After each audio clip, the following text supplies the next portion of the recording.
వెళ్ళిపోయినా సరే గత ప్రభుత్వాలు ఏవి మాకు న్యాయం చేయలేదు. ఇదిగోండి ఇక్కడ మా అమ్మగారు ఉంటారు, ఈయన విఆర్ఓ ఉంటారు, విఆర్ఓ రామస్వామి అంట, లింగాలాల్సి అప్పలనాయుడు అంట, నగరపాలెం మల్లేసు. వీళ్ళకి ఏమి సంబంధం?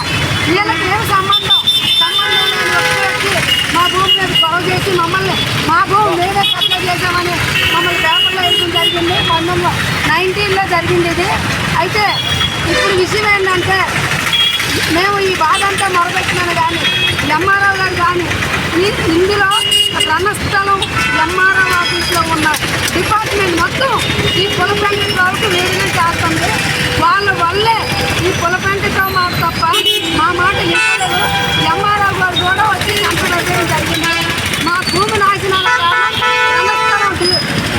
రెవెన్యూ డిపార్ట్మెంటే మొత్తం వాళ్ళకి సపోర్ట్ చేసి మా భూమిని అమ్మకానికి పెట్టారు. 40% భూమి అమ్మేశారు. అక్కడ కంట కూడా వదిలేశారు. స్వయంగా ధనస్థలం ఎంఆర్ఓ వచ్చే కంట వదిలేశారు. కావాలంటే ఎంక్వైరీ పెట్టుకోవచ్చు. గత ప్రభుత్వాలు ఏవి మమ్మల్ని పట్టించుకోలేదు. ఎవరిని మేము నమ్మలేము. ఒక పవన్ గారిని కలవాలి, పవన్ సార్ని. ఆయనే మాకు దేవుడు, ఆయనే మాకు న్యాయం చేయాలి.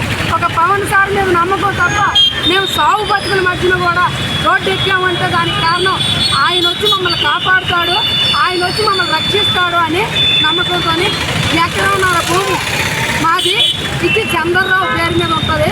ఆ భూమిని 40 సెంట్ల పైన అమ్మేశారు. దీనికి అంతటికీ కారణం పొలము వెంకట్రావు, బావరాజు అప్పారావు, పెట్టింటి చిన్నారావు. ఈ ముగ్గురు మాత్రమే కారణం.